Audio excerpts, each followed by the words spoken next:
చనిపోయిన వారి నగలు, వస్త్రాలు ఇంకా మిగిలిన వస్తువులు ఇతరులు వాడుకోవచ్చునా? ధరించడం వలన ఏమి జరుగుతుంది?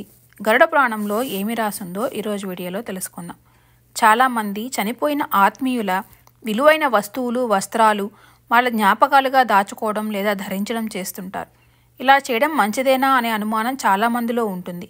దీని గురించి శాస్త్ర పురాణాలు ఏం చెప్తున్నాయో తెలుసుకుందాం. పుట్టిన ప్రతి ప్రాణి తన జీవితయాత్ర ముగించుకొని మరణాన్ని ఆశ్రయించడం అనేది నిత్యసత్యం. మరణించిన వ్యక్తి తాలూకు జ్ఞాపకాలు, వారికి సంబంధించిన విషయాలు మాత్రమే మనతో ఉండేవి.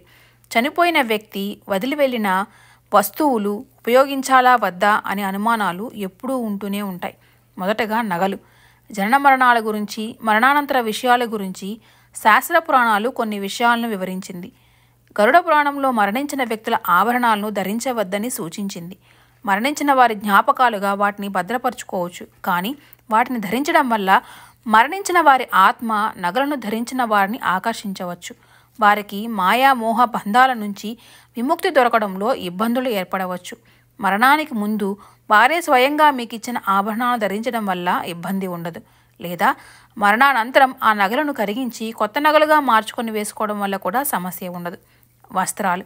చనిపోయిన వ్యక్తి దుస్తులు పొరపాటును కూడా ధరించవద్దని గరుడ పురాణం హెచ్చరిస్తోంది. దుస్తులు వారి శరీరానికి అతి దగ్గరగా ఉండేవి కనుక చాలా త్వరగా వీటిని ఆత్మలు ఆకర్షిస్తాయట. దానివల్ల మరణించిన వారి ఆత్మ త్వరగా ఈ లోకాన్ని వీడేందుకు ఆటంకాలు ఏర్పడతాయి. ఇలా మరణించిన వారి దుస్తులు ధరిస్తే పితృదోషం బారిన పడవచ్చు. మరణించిన వ్యక్తులకు సన్నిహితులు ఈ దుస్తులు అసలు ధరించవద్దు. ఇతరులకు తెలియని వ్యక్తులకు లేదా అవసరంలో ఉన్న వారికి ఈ దుస్తులను ఇవ్వవచ్చు లేదా దానం చేయవచ్చు. ఇతర వస్తువులు. గడియారాలు, చేతికర్ర వంటి ఇతర వ్యక్తిగత వస్తువులను వారి జ్ఞాపకార్థం భద్రపరచుకోవచ్చు, కానీ వాటిని ధరించవద్దు. భద్రపరుచుకునే వీలు లేని వారు దానంగా ఎవరికైనా ఇచ్చేయవచ్చు.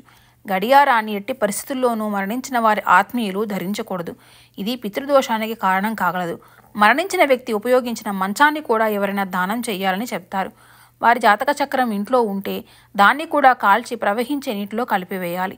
ఇలా చేస్తే మరణించిన వారి ఆత్మకు విముక్తి లభిస్తుంది. ఈ వీడియో కానీ మీకు నచ్చినట్లయితే లైక్ చేయండి, షేర్ చేయండి. మరొక మంచి వీడియోతో మళ్ళీ కలుద్దాం. ధన్యవాదాలు.